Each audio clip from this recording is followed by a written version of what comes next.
Good morning. I'm going to continue with consider the one text procedure. You will probably call in a third party only if your own efforts to shift the game from positional bargaining to principled negotiation have failed. The problem you face may be illustrated by a simple story of a negotiation between a husband and wife who plan to build a new house. It's like some really strange noise. There's sprinklers, there's like a lot of noise. But I'm going to try to read through it. Okay, here we go. The problem you face may be illustrated by a simple story of a negotiation between a husband and wife who plan to build a new house. The wife is thinking of a 2-story house with a chimney and a bay window. The husband is thinking of a modern ranch-style house with a den and a garage with a lot of storage space. In the process of negotiating, each asks the other a number of questions, like, what are your views on the living room? And do you really insist on having it your way? Through answering such questions, 2 separate plans become more and more fixed. They each ask an architect to prepare first a sketch and then more detailed plans, ever more firmly digging themselves into their respective positions. In response to the wife's demand for some flexibility, the husband agrees to reduce the length of the garage by 1 foot. In response to his insistence on a concession, the wife agrees to give up a back porch, which she says she had always wanted, but which did not even appear on her plan. Each argues in support of one plan and against the other. In the process, feelings are hurt and communication becomes difficult. Neither side wants to make a concession since it will likely lead only to requests for more concessions. This is the classic case of positional bargaining. If you cannot change the process to one of seeking a solution on the merits, perhaps a third party can. More easily than one of those directly involved, a mediator can separate the people from the problem and direct the discussion to interests and options. Further, he or she can often suggest some impartial basis for resolving differences. A third party can also separate inventing from decision-making, reduce the number of decisions required to reach agreement, and help the parties know what they will get when they do decide. One process designed to enable a third party to do all this is known as the one text procedure.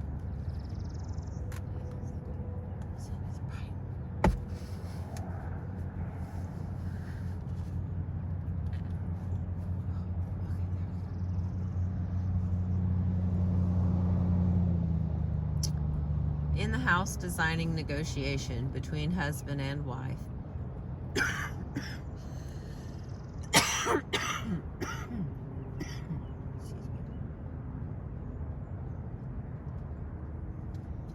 okay, let's try that again. Having allergies and the window open. Excuse me. All right, in the house designing negotiation between husband and wife, an independent architect is called in and shown the latest plans, reflecting the present positions of the husband and the wife. Not all third parties will behave wisely.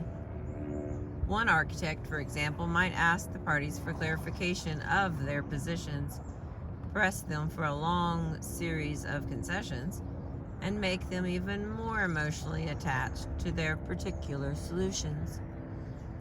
But an architect using the one text procedure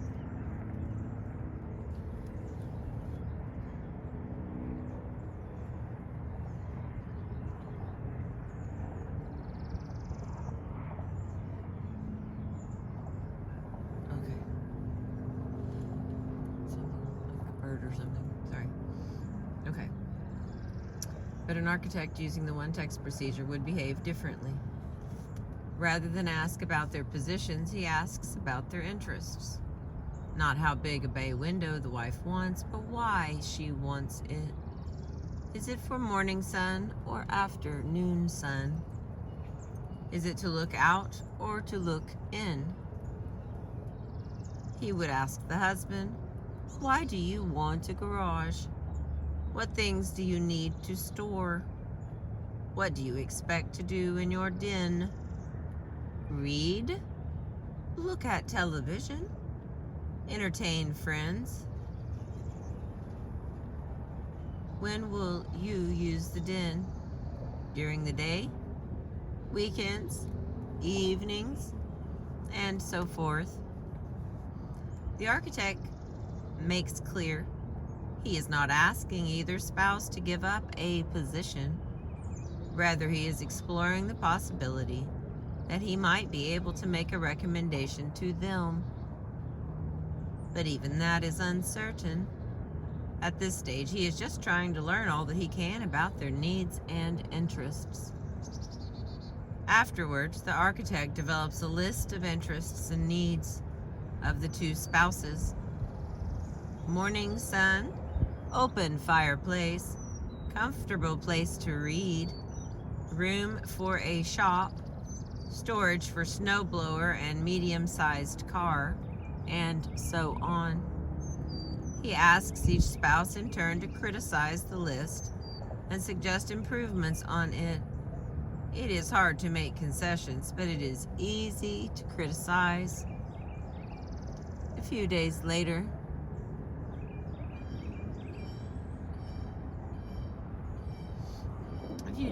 the architect returns with a rough floor plan. Personally, I am dissatisfied with it, but before working on it further, I thought I would get your criticisms. The husband might say, what's wrong with it? Well, for one thing, the bathroom is too far from the bedroom. I don't see enough room for my books. And where would overnight guests sleep? The wife, too, is asked for her criticisms of the first sketch. A short time later, the architect comes back with a second sketch, again asking for criticism. I've tried to deal with the bathroom problem and the book problem, and also with the idea of using the den as a spare bedroom. What do you think about this? As the plan takes shape, each spouse will tend to raise those issues most important to him or her, not trivial details. Without conceding anything, the wife, for example, will want to make sure that the architect fully understands her major needs. No one's ego, not even that of the architect, is committed to any draft. Inventing the best possible reconciliation of their interests within the financial constraints is separated from making decisions and is free of the fear of making an over-hasty commitment. Husband and wife do not have to abandon their positions, but they now sit side by side, at least figuratively, jointly critiquing the plans as they take shape and helping the architect prepare a recommendation he may later present to them. And so it goes through a third plan, a fourth, and a fifth. Finally, when he feels he can improve it no further, the architect says, "This is the best I can do."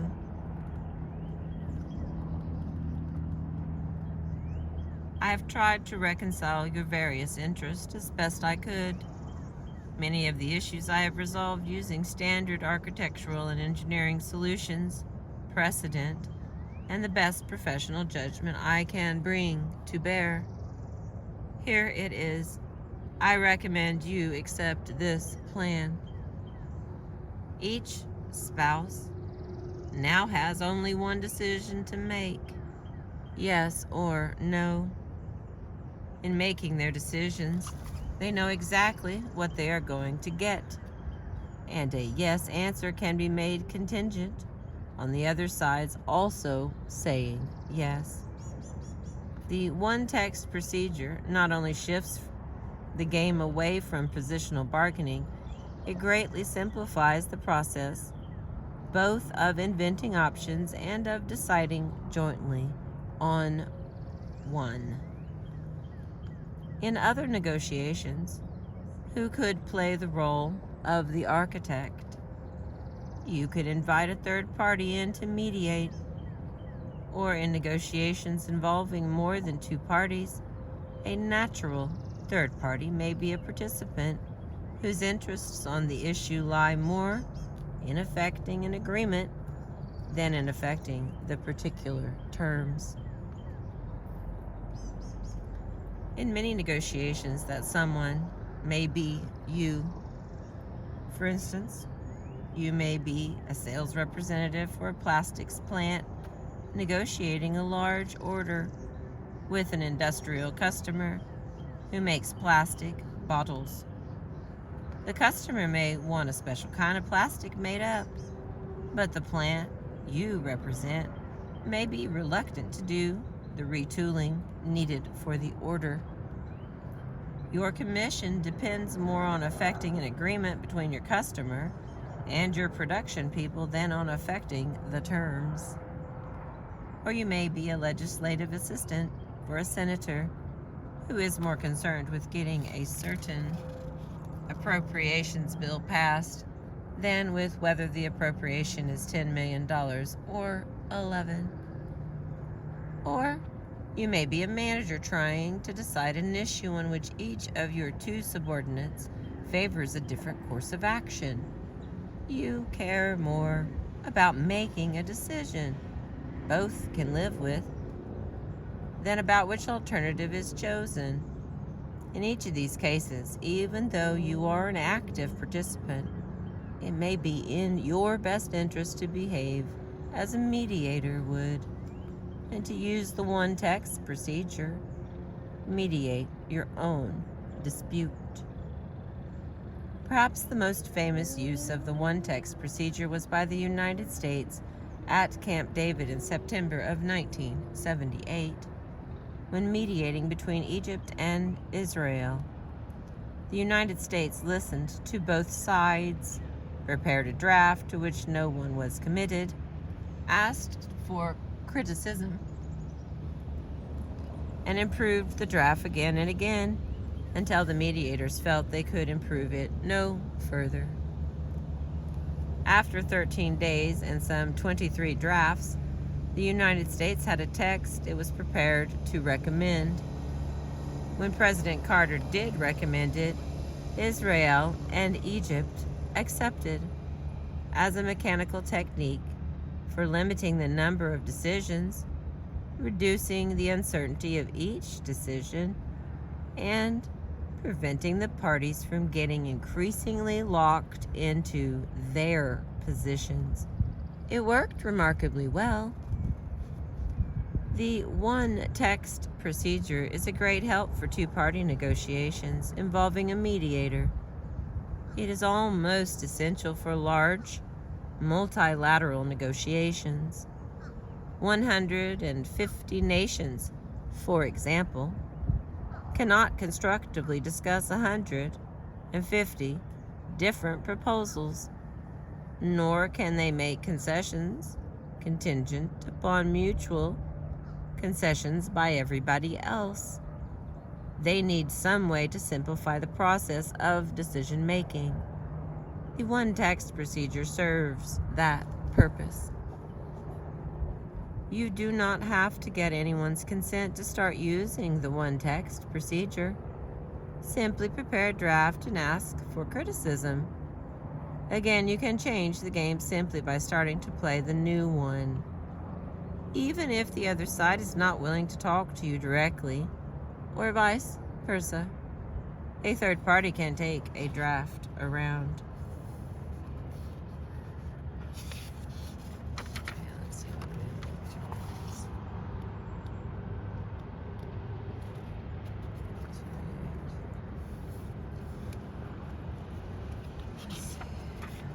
some of these, it looks like they're going to be examples. So this is getting them to play.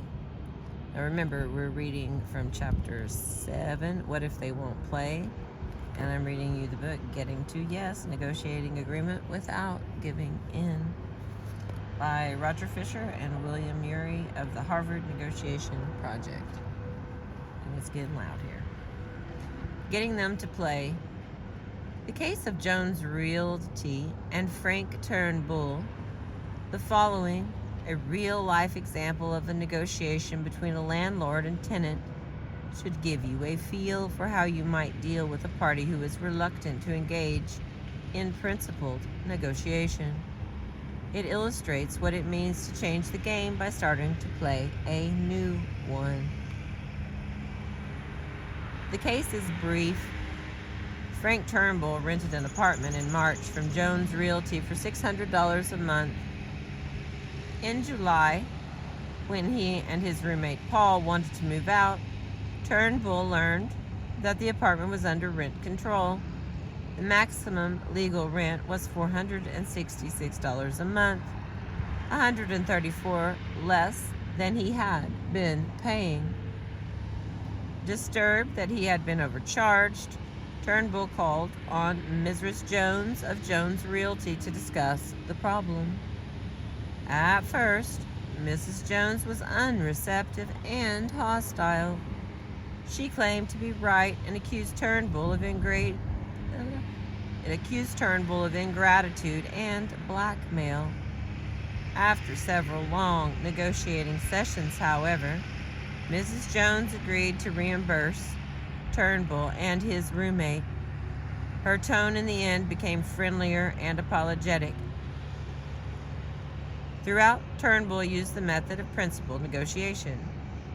Presented below is a selection of the exchange that took place during the negotiation. Each exchange is headed by a stock phrase that a principled negotiator might use in any similar situation. Following each exchange is an analysis of the theory that lies behind it and its impact.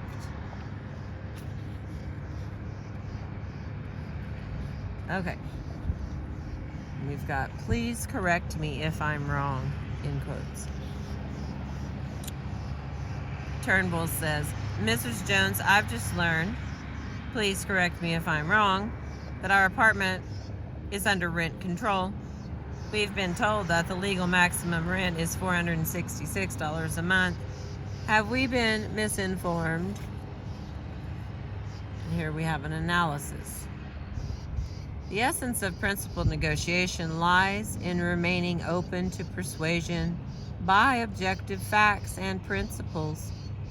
By cautiously treating his view of the objective facts as possibly inaccurate and asking Mrs. Jones to correct it, Turnbull establishes a dialogue based on reason.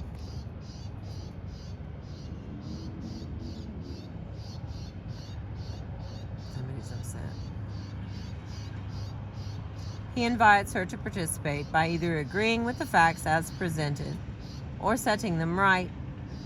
This approach makes them two colleagues trying to establish the facts. The confrontation is diffused.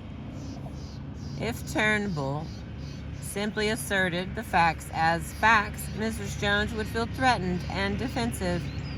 She might deny the facts. The negotiation would not start off constructively. If Turnbull is genuinely mistaken, asking for corrections beforehand will make them easier to accept. To tell Mrs. Jones that these are the facts, only to learn he is wrong, would make him lose face. Worse yet, she would then doubt all the more anything else he says. making it difficult to negotiate. Making yourself open to correction and persuasion is a pillar in the strategy of principled negotiation. You can convince the other side to be open to the principles and objective facts you suggest only if you show yourself open to the ones that they suggest. And the next one in quotes is, "We appreciate what you've done for us." Turnbull says, "Paul and I understand you were doing a personal favor by renting us this apartment. You were very kind to put in the time and effort, and we appreciate it."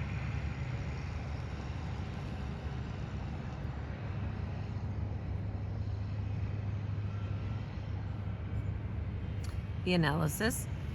Giving personal support to the person on the other side is crucial to separating the people from the problem, separating relationship issues from the substantive merits. By expressing his appreciation of Mrs. Jones' good deeds, Turnbull in effect says, "We have nothing against you personally. We think you're a generous person." He puts himself on her side. He diffuses any threat she may feel to her self-image. Praise and support, moreover, imply that the person will continue to deserve them. After being praised, Mrs. Jones now has a slight emotional investment in Turnbull's approval of her. She has something to lose and as a result may act more conciliatory. The next quote. "Our concern is fairness," Turnbull says. "We want to know that we didn't pay any more than we should have. When we're persuaded that the rent paid measures up fairly to the time spent in the apartment, we'll call it even and move out." Analysis. Turnbull takes a basic stand on principle and announces his intention to stick to it. He must be persuaded on the basis of principle. At the same time, he lets Mrs. Jones know he is open to persuasion along the lines of this principle. She is thus left with little choice but to reason with him in pursuit of her interests.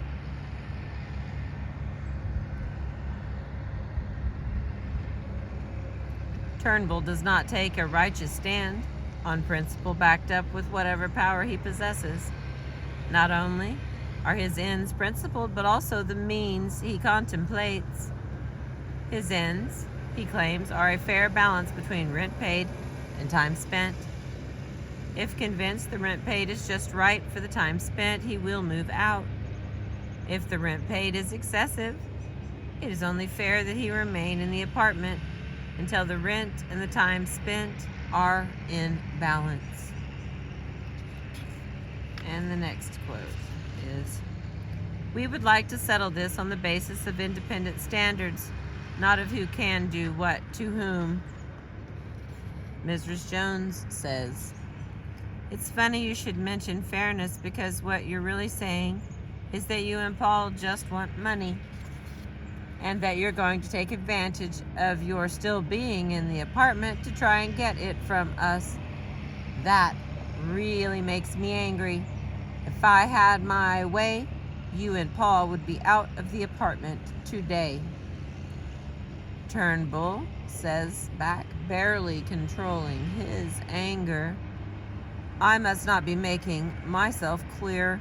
Of course, it would be nice if Paul and I got some money. Of course, we could try and stay here in the apartment until you got us evicted. That's not the point, Mrs. Jones. More important to us than making a few dollars here, there is the feeling of being fairly treated. No one likes to feel cheated, and if we made this a matter of who's got the power and refused to move, we'd have to go to court, waste a lot of time and money, and end up with a big headache. You would too. Who wants that? No, Mrs. Jones, we want to handle this problem fairly on the basis of some independent standard, rather than who can do what to whom." and the analysis. Mrs. Jones challenges the idea of negotiating on the basis of principle, calling it a charade or charade. It's the matter of will, and her will is to throw out Turnbull and his roommate today. At this, Turnbull almost loses his temper, and with it his control over the situation. He feels like counterattacking. I'd like to see you try to get us out. We'll go to court. We'll get your license revoked. The negotiation would then break off, and Turnbull would lose a lot of time, effort, and peace of mind.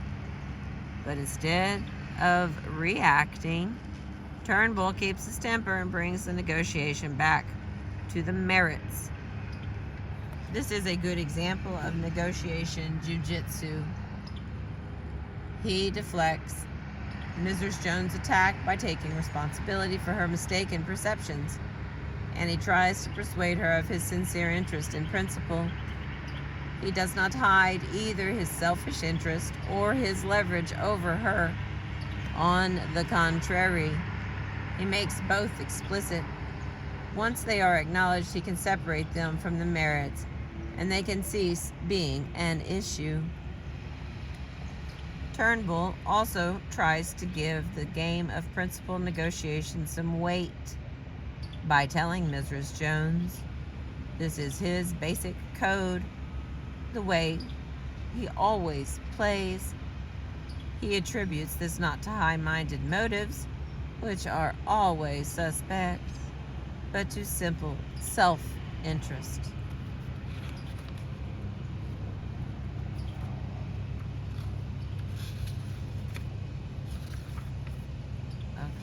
Stop here for a minute, but I'm not done. We're on page 121, and I still have another 7 pages, but they're all just like this with analysis and a statement, and I will try to get them up as soon as possible. Thank you for being with me this morning, letting me read to you. I hope that the mowing wasn't a little too much, and I appreciate you.